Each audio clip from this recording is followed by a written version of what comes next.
Hey, Juliana, how are you? I'm good. Thank you for having me. Absolutely, we're glad to have you. So driving actually to here, I was asking myself, how did we meet? And we met at Rice Energy Finance Summit. Do you remember that? I remember that. I was leaving the hall, and you were getting into the hall, Uh-huh. and I just graduated about a year and a half, and I was lost. So you gave me 3 minutes of your time, and you gave me a recommendation, and literally that conversation was at the door. So this is probably one of the motivations for this podcast is there's a lot of people asking is really hard for them, especially engineers. Yeah. So, fresh grads, people who are introverts or uncomfortable in making the connection. And, I probably asked 100 people that day. You were the only one who gave me advice that actually took me somewhere. So this podcast is dedicated for those people Take time. who exactly take time, make connections, and just ask questions. You ready to dive in? I'm ready. All right, let's do it. So the past 2 years has been really difficult for businesses, for people, but there was a lot of adjustments, and there's a saying that people say COVID has changed a lot of things. How was the experience for you at a personal level dealing with all the changes, and how today you have seen those changes affect businesses or the working space? Well, as always, right, when crises like COVID hit, the underserved communities are the ones that take most of the blunt. In the case of COVID, of course, Black and Latinx communities and also the women, right? A lot of women had to retire from the workforce because in general they were less needed, and they had to also take care of their families. So those were very important things to take in account for COVID period. Domestic violence was a lot higher because, the fact that all the families needed to stay together for a very long time. And, in the entrepreneurial space, a lot of the companies had to pivot or, had to rethink their cash flow and how they were going to survive. So many of them had to be in survival mode. So very challenging periods, but I always say that, in those times of crisis, that's when you can step up and become even bigger and better. A lot of the great companies that we have right now in the world have come from periods like this. And for Greentown Labs in specific, and for my role in particular, when COVID started out, just had started fundraising for the expansion for Greentown Labs in Houston. And I thought it was the worst time for me. Also, I was supposed to learn from a team in Boston. I was the only employee, or after a few months, we were only 2 employees in Houston compared to the full Boston team. But, sometimes things can be blessings in disguise if you know how to adapt, right? And we were able to fundraise more efficiently because we had Zoom instead of having to travel. We were able to connect more efficiently with the team in Boston because we could all have Zoom. And also, we were able to put together this virtual membership that, the Boston team had to convert to. And we said, hey, if most of the services in Boston are virtual anyway, why wouldn't we be able to just offer these kind of services to the Houston community before we even have a building? And I thought that was a great way to engage our climate tech entrepreneurial community here in Houston before we open a building. And that meant that when we could finally open a building on Earth Day almost 2 years ago, we had 30 founding startups that came and were there since day one. And that meant a lot to us. That's amazing. I think it was like more than a year you were working in Houston until you guys opened the office, correct? Yes. And yes. it tells a lot about the planning and what goes behind, projects like this. And we will go back to valuations about startups and that scenario later on. But I want to kick this with, you are from the Basque, Yes. northern Spain. Yes. And, I've read a lot about the Basque. It's interesting. Oh, nice. You guys I have like a different that. language. You speak We Spanish, they have do. different language. We The do. games are different, and the mountains. Oh, yes. I'm sure Houston is totally different. It's too flat for me. Let's put it Yes. that way. Yeah, Yeah. yeah. So I want to just know, growing up, how was Uh-huh. Juliana, and what is the impact the Basque has had on Juliana? So Basque people are very entrepreneurial and they always travel the world. So the first person to actually do the tour of the world was not Magellan. Magellan was killed in the Philippines, so he couldn't do the full tour of the world. It was Juan Sebastián Elcano, who actually was the one who finished the tour of the world in I didn't his know that. ship. You know, all the fleet that went with Christopher Columbus to discover America was also Basque because we're great sailors. And actually, it's been said that we discovered America before he did because we are very avid fishermen and we used to go up north to look for cod. And it seems that, you know, we were even there and we crossed the Straits of Bering to get the fish, but we wouldn't want to share it with anybody. So we never told anybody that we had discovered another continent. Yeah. That's there's a very interesting book called The Basque History of the World. It's actually written by a Finnish who used to sail with Basque sailors and learn about all this interesting pieces of information. And you know, we've done a lot, and I think that entrepreneurial spirit and that like world traveler spirit is there. I also lived the highest times of terrorism in the Basque Country. You know, the ETA was killing a lot of people in the name of, you know, a Basque independence. And that hurt us a lot, you know, as a community where we were stigmatized.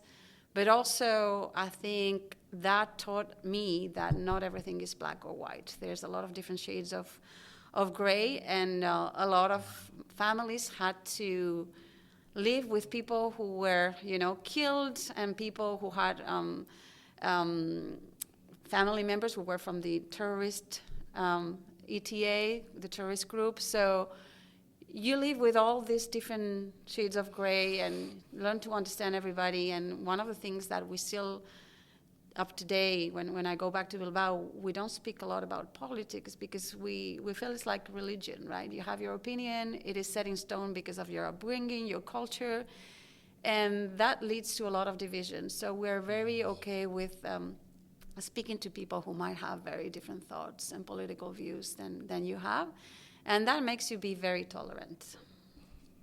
When you talk about tolerance and adoption, usually events is like awakening for people. Mm-hmm.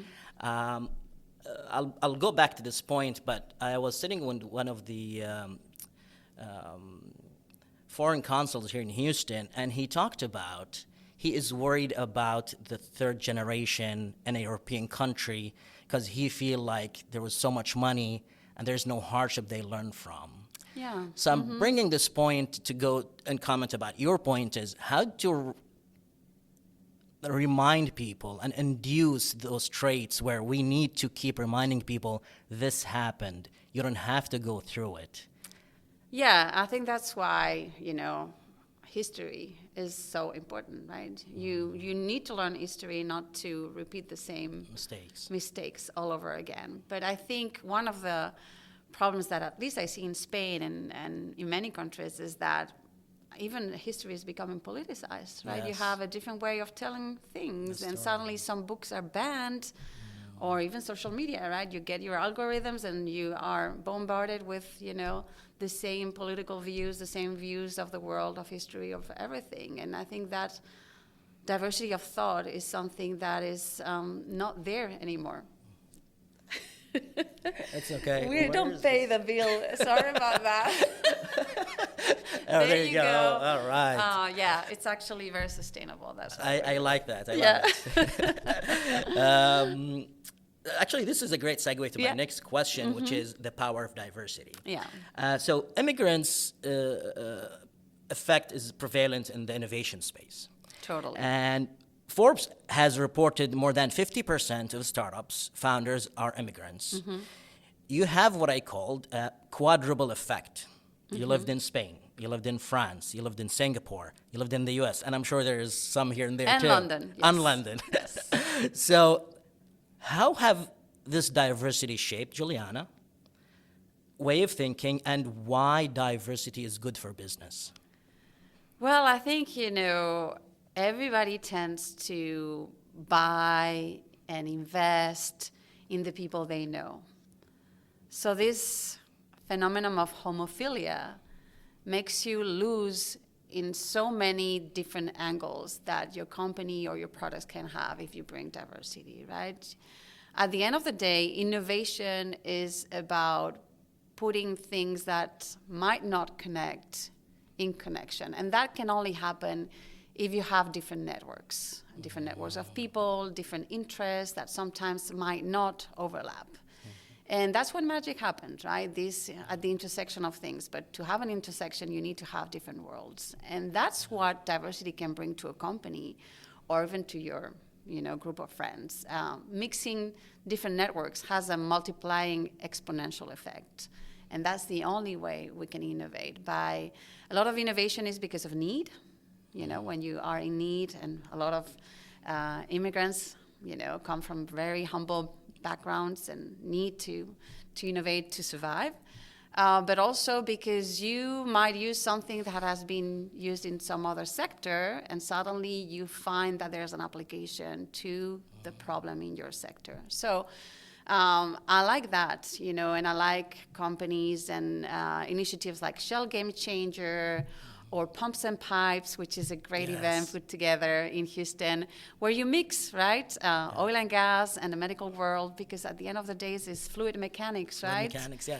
Actually, the story of Pumps and Pipes, there's two people sitting in an airplane, and the doctor looks at the guy next to him. He's like, yeah, it looks like the vessels. He's like, what vessels? Like the body vessels. Are you a doctor? He's like, I'm an engineer. Yeah. So Correct. they connected by looking at the same drawings, and they realize there's so much in common. So much, right? Definitely. And after that, it just became a conference where doctors and engineers exchange ideas. I do remember I was doing research in Alaska in 2010, and my professor said they invented a sensor from fish. Yeah. So they connected biology with innovation. Totally. And this comes to an area where with your work at Portfolia, you have multiple funds, and you see so many projects, and you actually see there's similarities in science. Oh, yeah. Right? So a lot of people, when they go to college, they feel like they're lost. They don't know what major they go to or how to network. With all the experience you have today, how do you tell them how to navigate the area of actually choosing what they like when they go to school? Ooh, that's an interesting one. I would say that anything that has to do with innovation and data is a good area to go to. And, I would say anything that has to do with engineering, STEM, or even STEAM, because art is becoming an area of creativity. Yes. I think, one of the things that in the future is not going to be standardized, or we're not going to have machines or robots to replace us on, is in the creativity area. Yes. The design, the programming, the algorithms, and this thinking out of the box, right? Yes. And that learning mentality, I think going to university sometimes is not because of what you specifically learn as subject. Is this mentality of curiosity and learning attitude that you shouldn't abandon even when you are out of university, right? And I think now it's a period for everybody in the workforce and for the student force where it's more important than ever. A lot of companies are trying to see who's going to lead the energy transition for their companies and their staff. And the main criteria they're using to select the people who are going to lead their companies into the energy transition is the capacity to learn fast and to teach fast. Because 60% of the technologies that are going to be required for decarbonizing this world have not yet been invented. So that curious attitude and that self-learning attitude and that eagerness of exploration needs to be there. Most of the things that you will learn at university will be totally out of date by the time you might finish, because things are growing at a very fast pace right now. Sure. So I think the mentality and, this curiosity mindset is the one that is going to really help out. And this self-learning attitude where it's not only about what we're being taught, but also how we can question that and how we can have multiple sources that are now our key, like podcasts like these ones that are setting like thought leadership in very different areas, or, all kinds of audiobooks and things that, panels that we're doing at Greentown. All of this really pushing the boundaries of knowledge. I totally agree with that. I relate to when I did my master's. They gave us a free subscription to attend events at the Baker Institute. Yeah. And believe it or not, I'm an ambivert, I am an introvert, but sometimes I switch to be an extrovert. Good. You're Dr. Jekyll and Mr. Hyde. Awesome. So it was hard for me, but I had to ask because I really felt stuck and I wanted to move. Yeah. So first event was hard. Second event was okay. Third event, as one of my professors says, once the speech is done, you jump right in and you meet all the speakers. Yep. Totally. And this is actually the main reason why this podcast is created, is I really felt so much energy from those 1 minute, 2 minute questions. And this is what was the drive for me. So this is a good connection to my next question, is the drive. I know you had a good relationship with your grandfather. Yes. And I just want to know his influence. I know he's in banking, you're in banking. I know there is a relationship there. But I want to talk about his influence, and later we'll jump to your first job in Singapore. Yes. Right. Yes. So my grandfather, he used to run the Banco de Bilbao, which then became the BBVA. He was the first person to lead the stock exchange trading department that Banco de Bilbao had. And he was always teaching me things about finance. And then on his side, he would also have a fund. He would do a lot of investing. So I think, I'm also having kind of this portfolio approach where, I work at Greentown Labs, but I keep on investing on the side because that's what I'm passionate about. And then, very funnily enough, he didn't have a university degree. He was a farmer, and then he would go on the tram to Bilbao every day to learn accounting so that he could become a clerk at the Banco Bilbao. And from the clerk role, he went up to the highest level of the Banco de Bilbao without a diploma, right? So when he retired, he was the only one who was not given a board position at some important company. That's what the rest of his colleagues would have at retirement. And he said, okay. So he set up a fund. He already had it, but he made it bigger.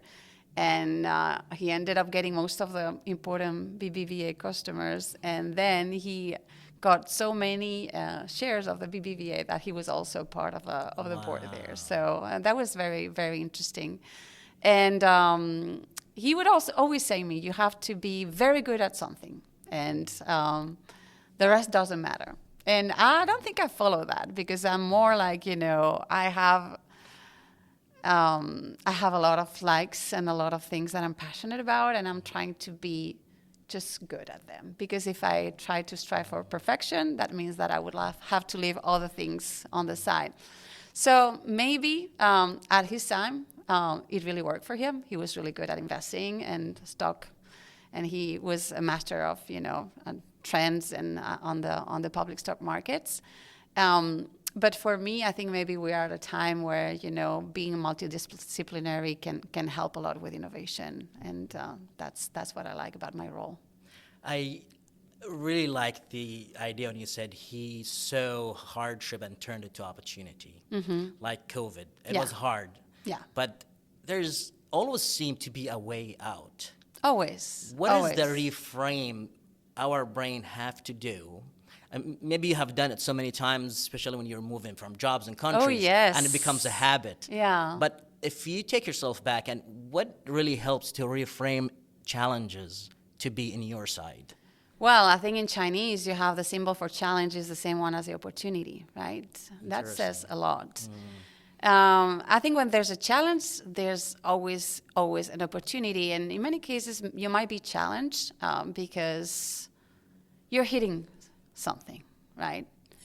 Yeah. And that's where maybe you need to dig further. Maybe because you have exposed an elephant in the room. Maybe because you think that something is trendy and people they haven't seen it yet. Okay? And I think when those challenges are unlocked, that means that your growth has hit a ceiling wherever you are, and that if you want to continue growing, maybe you need to do it in some other way. So for me, a challenge is more like water, right? It's a change of direction. You see a rock, you go and you change, but you still move forward. You still move forward, and in many cases, you learn a lot, and you become stronger and more vocal because of those challenges. So I thank everybody who challenged me during my life and my career, because you get a lot of resilience out of that. He's actually doing you a service. Yes. Yeah. Yes. I like art, like many people, because it has a nonverbal that talks directly to our brains. Yes. Your dad is an architect. Yes. So I want to know, we do the accounting effect on you from your grandfather, but what is an architect, living an architect like, and how was his influence in Juliana growing up? Yeah, so I think architecture is this very great combination of science, right? Because you need math and engineering to make sure that you have a building standing and defying gravity, right? Yes. And art. And art, from history of architecture, so you learn what has been created, and then innovation, right? Because you still have a blank canvas, and of course, if it can be built and doesn't defy too much the laws of gravity, it can exist. But I think also the very interesting thing about architecture is that it frames and it conduces people to interact in different ways.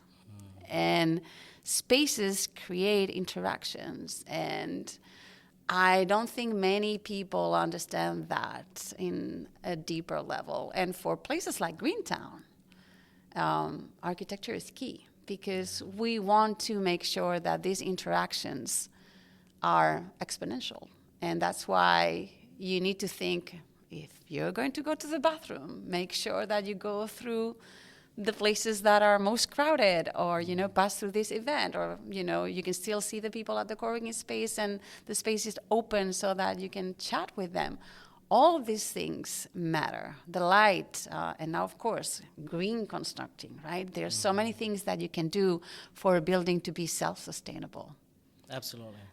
So I think I've always been passionate about how a building could shape the lives within of the people who are there. This is how architects actually think. Yes. And it's beautiful. I think I've become very passionate about art and design because of that. And I know that somehow, it's also been influencing my choices in terms of how to give advice on how to build Greentown or other places I was able to be at. That's amazing. Living, I think, with an architect is exposing you to a different aspect of life, which is, everywhere we go, there's something that is built by an architect. And I don't know why, but I know your dad did that too. He would backpacking and travel the world. Yes. So to me, it's like a language of architects where they say, okay, if I want to build something, I need to see architecture all over the world. Yeah. And this is a common thing between architecture and innovation, which is diversity even matters for non-living things. Yeah. And it drives not only different aspect of what you can add from different environments to architecture, but innovation is the same way. green tech, for example, whether we produce CO2 here or not, somebody else all over the world is doing that too, Yeah. right? So, great segue to think about really diversity is in everything around us. Let's embrace it. Oh, totally. I think, whatever you call intuition or inspiration comes from everything that you digest with your senses. Yeah. And sometimes you don't have a word to put it, but you feel like you need to do this, or you're inspired by this, or you create.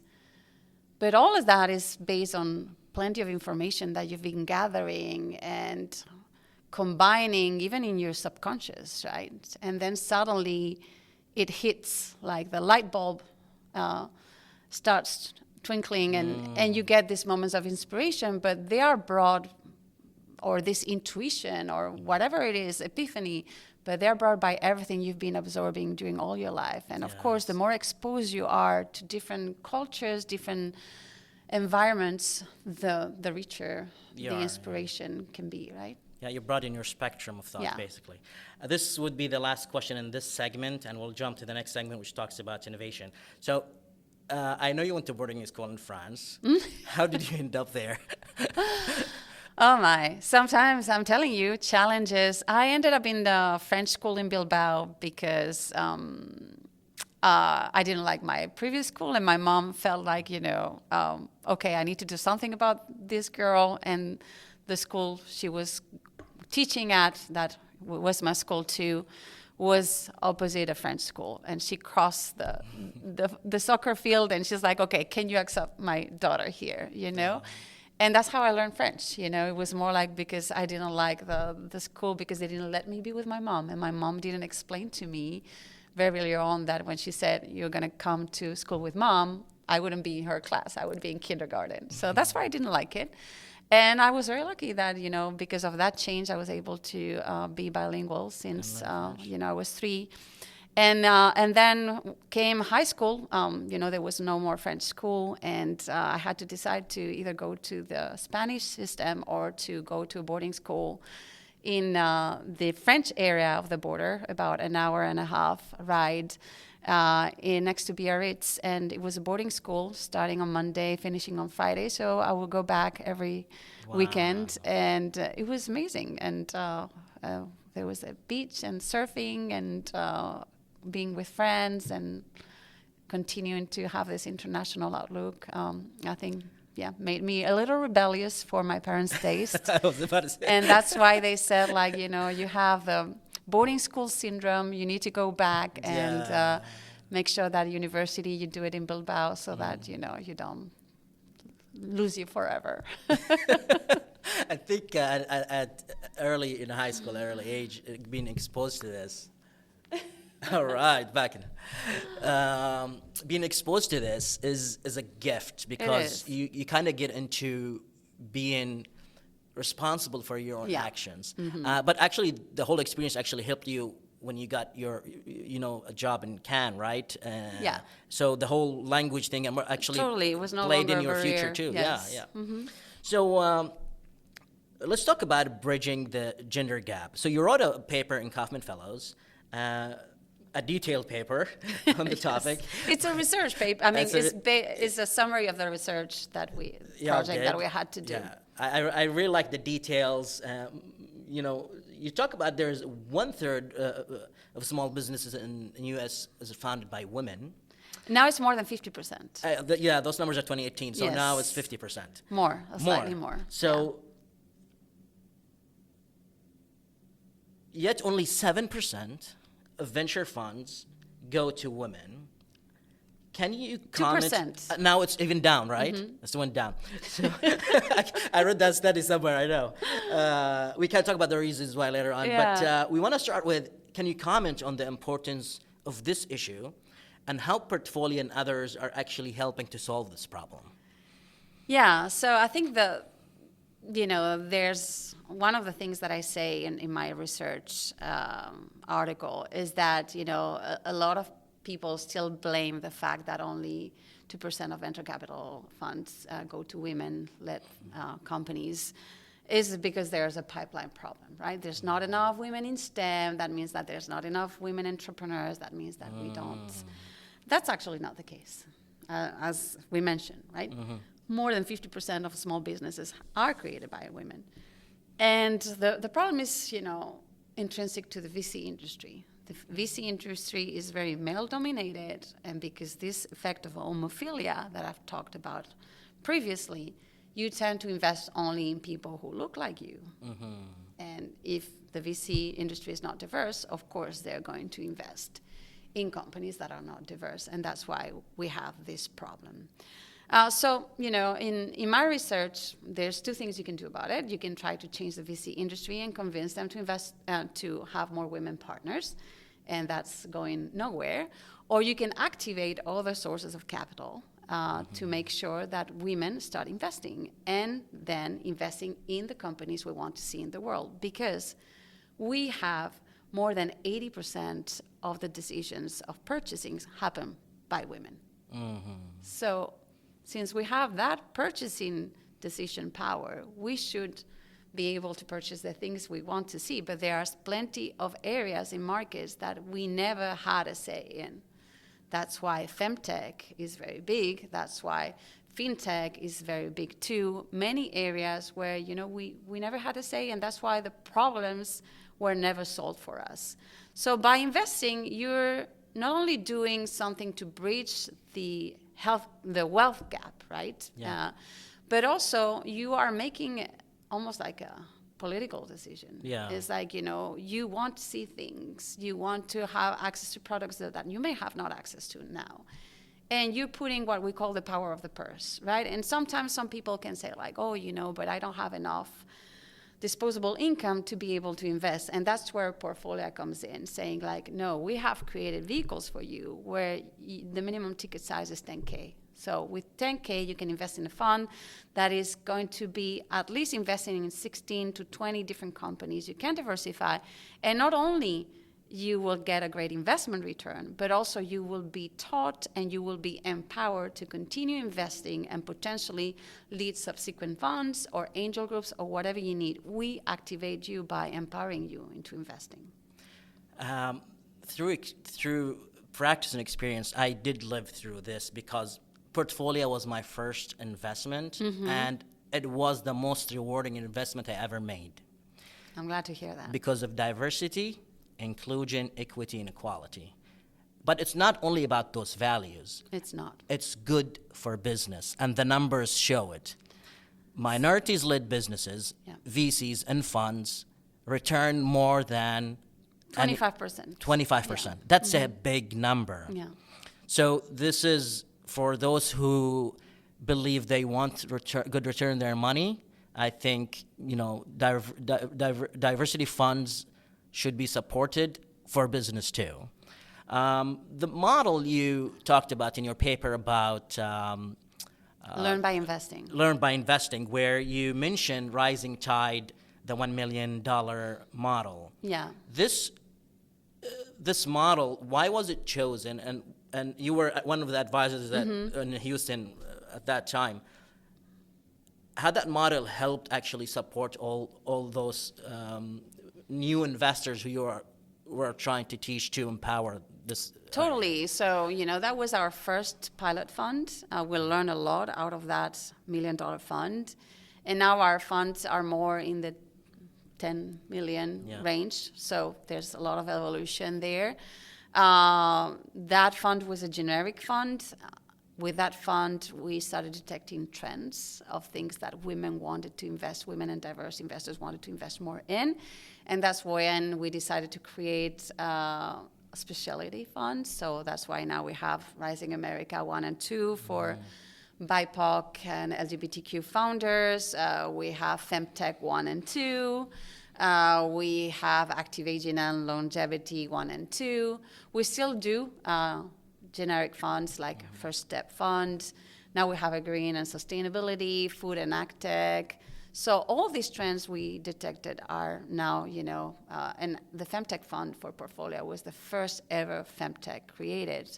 And Rising America 1 and 2 were the first ever VC fund to be run by 5 women of color.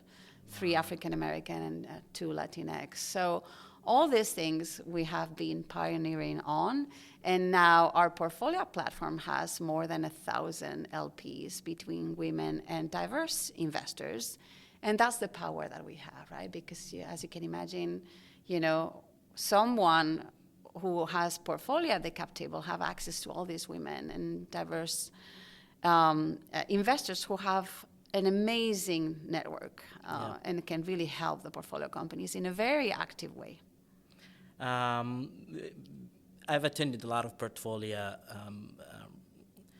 reviews and sessions where there's a lot of companies. I'll switch to a technical side where sometimes you have a vision, and this is the right decision to do, but you cannot convey the message. And this is part why we should have a diverse teams, right? Yeah. I remember you told the team at a certain investment, I've seen this before. Let's make this decision. And nobody had the experience to actually dig deep in this deal except you. Most of the time, you can't convince people. Yeah. So this is like, going to a valley and seeing water coming down the road. And you're like, hey, you're going to drown. But people don't see it because you have binoculars, right? Yeah. How do you convince people of an investment that's actually a good investment, but they don't know how to evaluate it because they don't have the right tools to do so? So I think it's up to you to train them and to give them enough tools for them to get to your decision. If you're not able to convince them, I think it's also fine.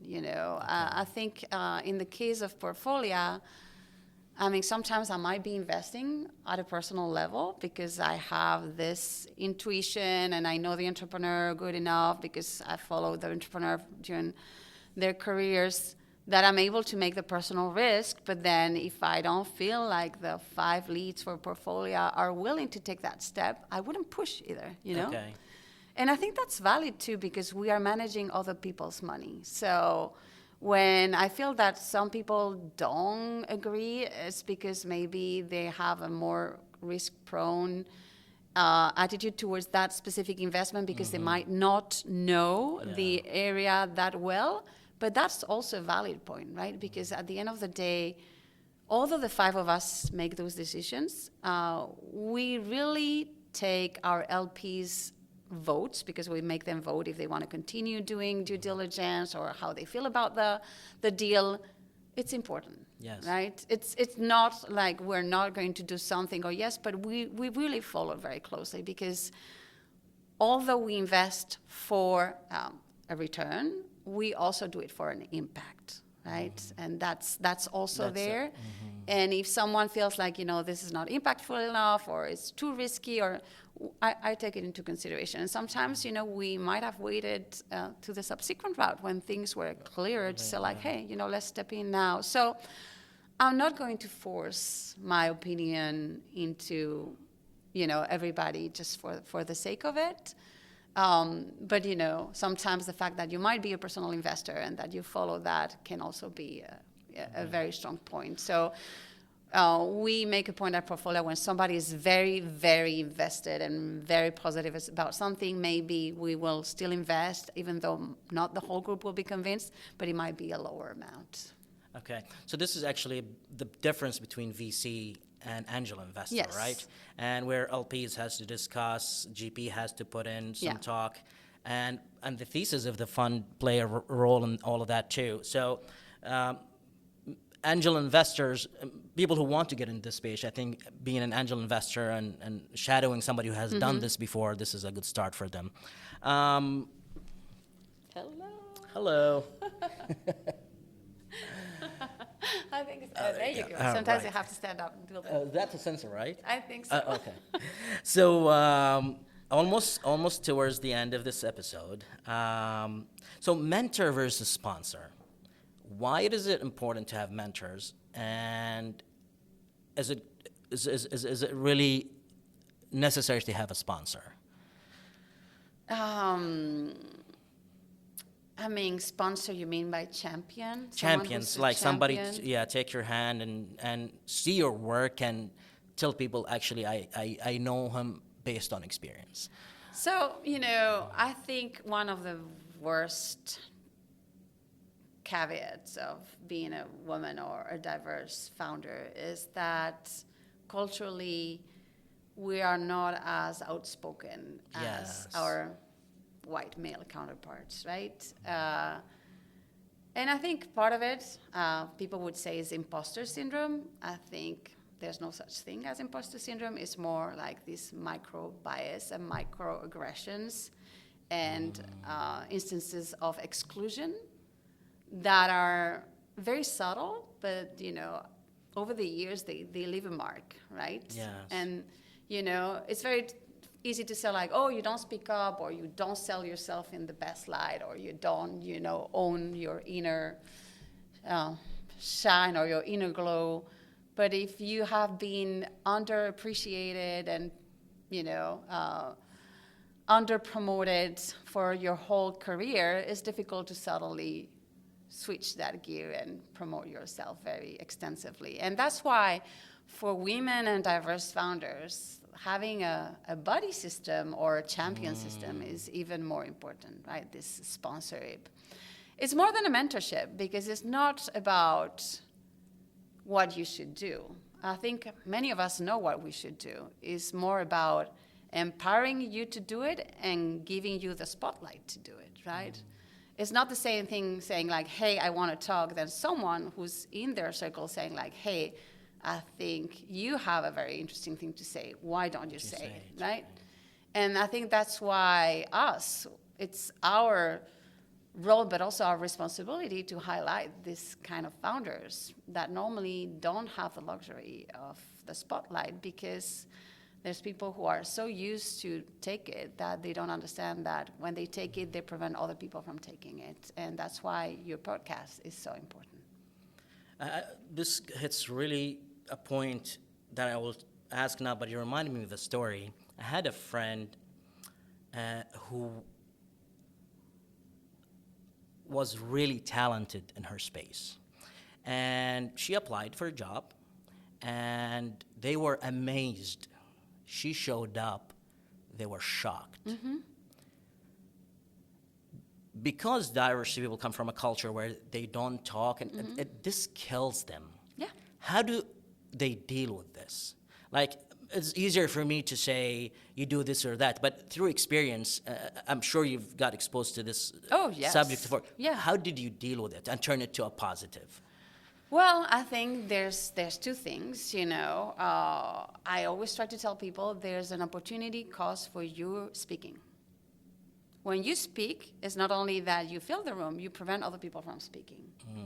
Okay, so you need to learn how to listen, because normally there's plenty of listeners who don't speak, but if you ask them what their opinions are, you would be surprised on how much they know. So you always need to detect these people in the room who actually don't speak, because those are the listeners. And the listeners are the ones who gather the most information and can have a more unbiased and complete opinion. Interesting. So I think stop and asking the right question to the people who might not be the obvious in the room is key, and data is key. And that's why I would say data is the key against bias. When you start and you go to a meeting and you start using software to say like, okay, how many airtime do people have? And why do you think this person is talking more? Do you think he feels entitled, she feels entitled? Why are these other people not speaking? All of these things matter. And I think once you start analyzing all that, you will realize that a lot of people don't have the same opportunities, and maybe you can do something about it. I agree. So the point that was connected to it is there's something called the Pygmalion effect, which is the expectation lead to improved performance versus toxic positivity. Ooh. So when to be positive and when to act. And you should say, okay, stop and think of something else. Okay, so I think, the Pygmalion effect is something that men have since, they are in kindergarten. It's everybody is like, encourage them to fail and try harder. And, anybody has that Pygmalion effect. And women and, immigrants or diverse people have like the kind of caution cautionary tale, don't do this Risk because you averse, might yeah. fall.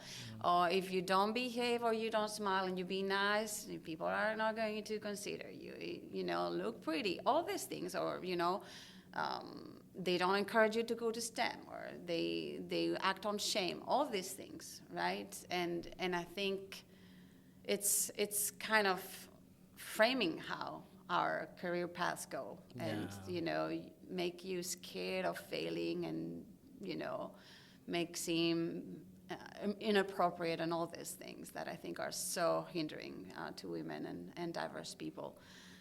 So that's one. The toxic positivity. I mean, I think that that's again where data comes in. I think sometimes the most difficult thing, and the thing that brings the most value to a meeting, is issuing what the elephant in the room is and starting the meetings like that, right? And I have an amazing entrepreneur who's like already in 3 of our funds, the founder of Madison Reed, who said that, like, every meeting I start with the elephant in the room and what keeps me out at night, and leaning into this discomfort, right? Yes. I think that's the only way for detecting growth. We can always be very kumbaya and then have a culture of rumor and stabbing in the back, or we can try to be honest and lean with, discomfort, raising the red flags, and I think that's the only opportunity for growth. So to me, that's positivity means, like, I would say, resilience. Yes. Seeing a challenge always as an opportunity for growth, and always leading with that elephant in the room. It reminds me of a quote of Marcus Aurelius that says, "The obstacle is the way." Totally.